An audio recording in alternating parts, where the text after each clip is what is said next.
Baik, bismillahirrahmanirrahim. Assalamualaikum warahmatullahi wabarakatuh. Innal hamdalillah nahmaduhu wa nasta'inuhu wa nastaghfiruh wa na'udzu billahi min syururi anfusina wa min sayyiati a'malina. Man yahdihillahu fala mudhillalah wa may yudlil fala hadiyalah. Asyhadu an la ilaha illallah wahdahu la syarikalah wa asyhadu anna Muhammadan abduhu wa rasuluh tasliman katsira amma ba'd. Faya ayuhal hadirun, teman-teman mahasiswa Universitas Pelita Bangsa Bekasi, bagaimana kabar Anda pada kesempatan yang berbahagia ini? Mudah-mudahan Anda dan orang-orang yang Anda cintai dalam keadaan sehat walafiat. Baik teman-teman, sebagaimana teman-teman ketahui bersama bahwa pada semester 2 ini teman-teman akan belajar pendidikan agama Islam bersama saya. Insya Allah kita akan saling sharing terhadap mata kuliah ini ya. Oleh karena itu, sebelum kita lebih lanjut, lebih dalam berdiskusi nanti, apa saja yang akan kita pelajari pada mata kuliah pendidikan agama Islam ini. Nah, pada pertemuan pertama ini kita akan lebih kepada pengenalan terlebih dahulu ya. Ada sebuah ungkapan katanya, tak kenal maka ta'aruf gitu ya. Tak kenal maka kita berkenalan gitu.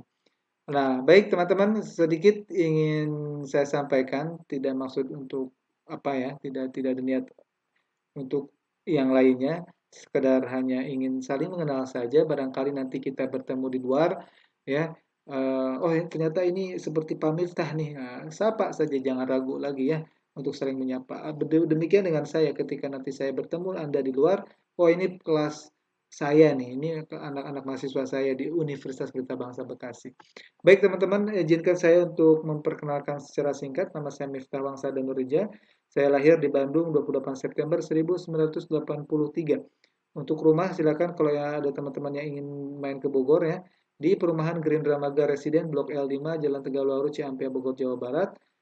Dan untuk di Lampung kadang-kadang ya, kadang-kadang saya ke Lampung yaitu di Metro di dekat Masjid Al-Manar Lampung. Ini rumah paman istri saya. Baik, untuk email silakan Anda juga catat ini emailnya miftahwangsa@pelitabangsa.h.id. Ini terkait nanti dengan tugas-tugas yang harus dikirim melalui email.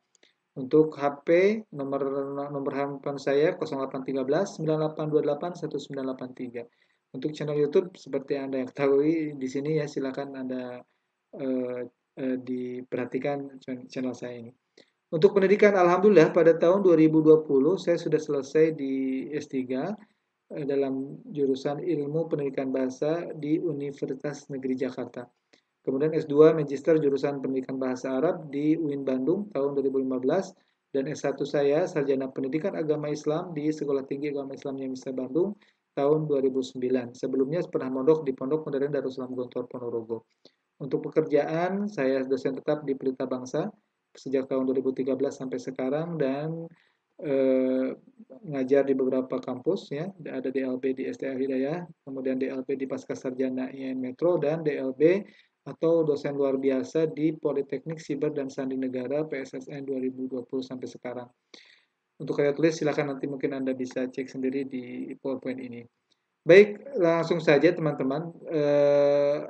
Barangkali ada di teman-teman ini ada yang bertanya, mengapa sih kita perlu belajar lagi agama Islam gitu ya? Mengapa kita harus kembali belajar pendidikan agama Islam sedangkan kita ini mahasiswa umum, bukan mahasiswa jurusan agama dan kampus kita juga tidak berapresiasi bukan bukan kampus agama seperti IAIN gitu ya, Institut Agama Islam UIN misalkan bukan seperti itu. Nah, maka sebagai jawabannya yang pertama adalah karena kita Indonesia ini adalah negara yang memiliki agama gitu ya. Terutama mayoritas sebagai agama mayoritas adalah agama Islam. Nah, maka agama Islam perlu dan penting untuk dikaji walaupun kita sudah tua sampai tua ya. Maka ilmu agama itu perlu dikaji. Kenapa? Karena Islam adalah agama yang diturunkan oleh Allah Subhanahu wa taala.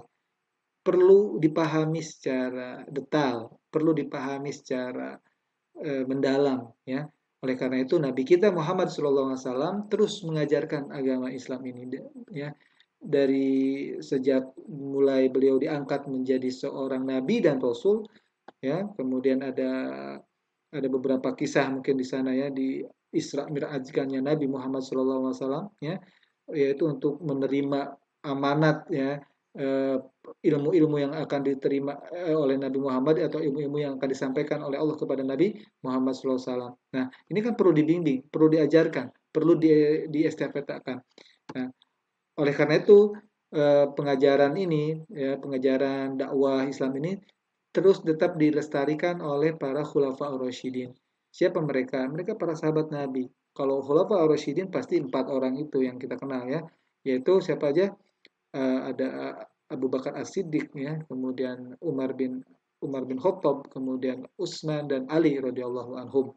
Ini ada para ulama rasyidin, sebagaimana Nabi SAW bersabda, "Alaikum bisunnati wa sunnati khulafa'ir rasyidin al-mahdiyyin min ba'di." Ini sebuah tanda bahwa estafeta pendidikan agama ini harus terus dilestarikan.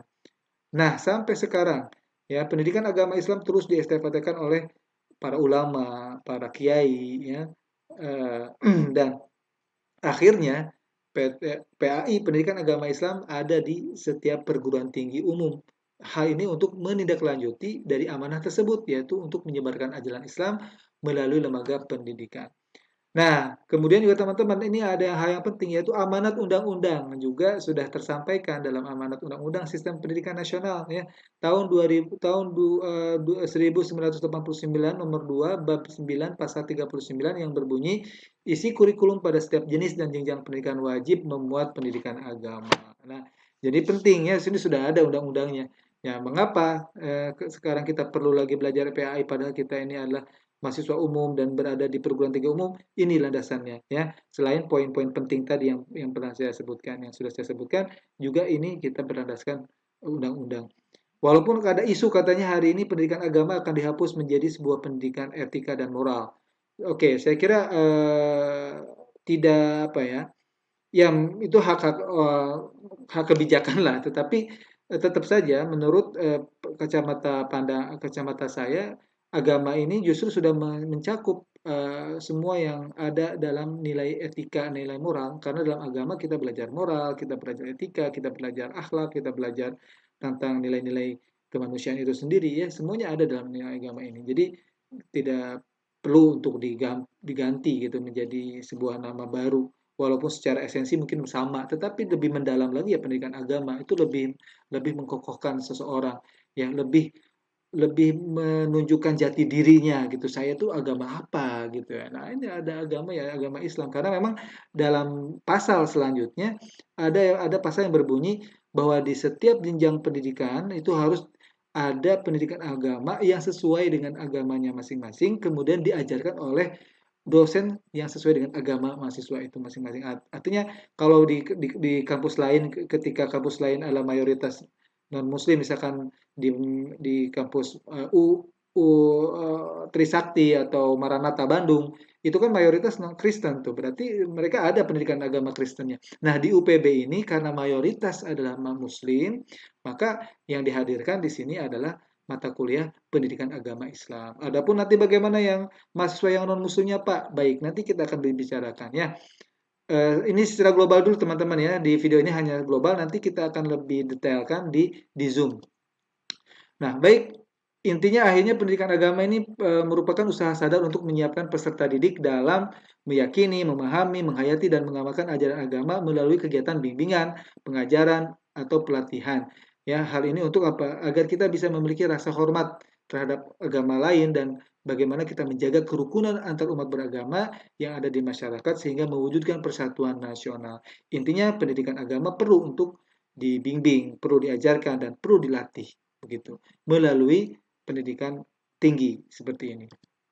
Nah, pada akhirnya mata kuliah PAI menjadi salah satu mata kuliah yang harus diselenggarakan di setiap perguruan tinggi dengan hal-hal yang tadi yang sudah saya sebutkan.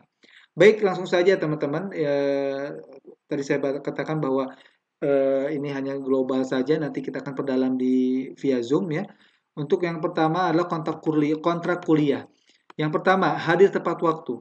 Anda sebagai seorang sarjana, maka gaya hidup Anda harus seperti orang yang S1 juga gitu ya. Artinya apa? Salah satu tanda katanya, tanda orang yang berpendidikan itu adalah hadir tepat waktu. Bagaimana Pak dalam konteks daring seperti ini? Walaupun daring tetap harus tepat waktu, tepat masuk di Zoom-nya, masuk di e-kampusnya, ya. Tapi dengan satu catatan, jangan sampai ketika Zoom dia tepat waktu datang hadir, cuma store muka, apa namanya, di on-kan videonya, laptopnya dia pergi jalan-jalan. Ini jangan sampai seperti itu ya. Tetap hadir tepat waktu, kemudian mengikuti perkuliahan sampai akhir, ya, mengikuti perkuliahan dengan baik, harus sadar menyadari bahwa ilmu yang dimiliki ini akan bermanfaat untuk kepentingan orang banyak. Dan jangan sampai disepelekan, mohon maaf. Mentang-mentang Anda tadi mahasiswa teknik ya, teknik sipil, teknik informatik, saya ingin fokus kepada materi-materi yang sesuai dengan sesuai dengan jurusan saya saja. Agama ini hanya hanya sebagai nilai tambahan saja untuk memperbagus nanti nilai di ijazah. Kalau ada yang berpendapat seperti itu, maka saya sarankan untuk banyak-banyak istighfar, ya. Banyak-banyak istighfar. Kenapa? Karena itu salah, itu niat yang salah. Justru nilai agama ini sebagai nilai pondasi. Apapun Anda nanti jadinya, mau menjadi seorang arsitek, mau menjadi seorang ahli komputer, ketika Anda memiliki pondasi agama, ini akan menjadi nilai plus tentunya. Dan tentu akan mendatangkan keberkahan bagi Anda di dunia dan di akhirat. Kemudian teman-teman juga harus aktif dalam berdiskusi ya, mampu menyampaikan pendapat yang terstruktur dengan baik dan benar sesuai dengan prinsip-prinsip kebenaran umum yang disepakati. Artinya apa? Di sini kita buka untuk kita mencoba membuka Anda sebagai seorang mahasiswa yang aktif di dalam menyampaikan pendapat, apalagi dalam hukum Islam nanti di sini dalam terkait fikih Islam ya, maksud saya fikih Islam ini banyak banyak pendapat. Ada fikih, ada mazhab Hanafi, Syafi'i, Maliki, Hambali dan sebagainya. Dan itu silakan ungkapkan dengan dalil-dalil yang kuat tentunya. Dan tidak ada untuk niat untuk menjatuhkan teman-teman kita.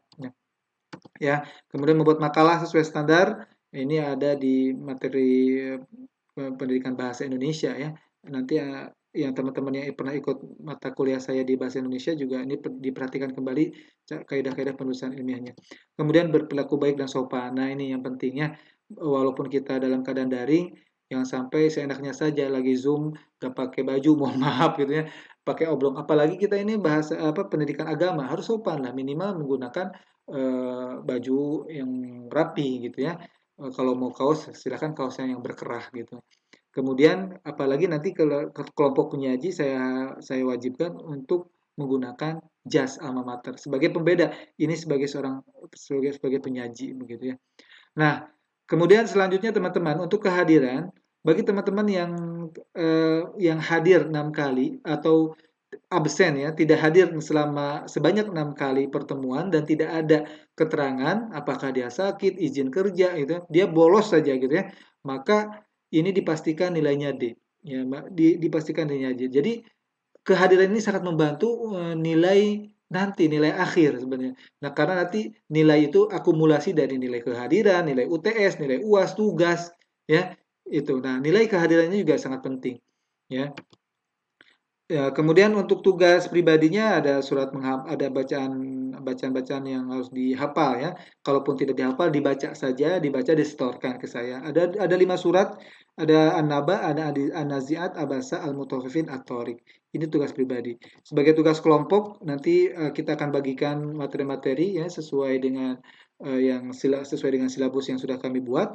Kemudian untuk presentasi kelompok, Anda membuat makalah, membuat PowerPoint, membuat video PowerPoint, nanti kita akan jelaskan di Zoom. Kemudian di-upload di e-kampus. Adapun materi-materinya ini ada 11 materi, teman-teman. Ada manusia dalam perspektif Islam, definisi agama Islam, sampai agama dan kebudayaan ya. Ini nanti kita akan jelaskan. Kemudian nanti di akhir ada praktek ibadah, yaitu membaca bacaan Al-Quran. Baik teman-teman, itu saja mungkin perkenalan singkat kita melalui video ini. Insya Allah nanti setelah ini akan saya jelaskan di e-kampus dan via Zoom secara singkat. Intinya mudah-mudahan setelah mengikuti perkuliahan PA ini, semoga kita menjadi seorang muslim yang cerdas, intelektual, dan beriman. Terima kasih atas perhatiannya. Teman-teman, sekali lagi tetap semangat walaupun kita belajar melalui daring seperti ini, tapi tidak mengurangi rasa semangat kita dalam mempelajari ilmu. Semoga bermanfaat. Terima kasih atas perhatiannya. Wabillahi taufiq wal hidayah. Wassalamualaikum warahmatullahi wabarakatuh.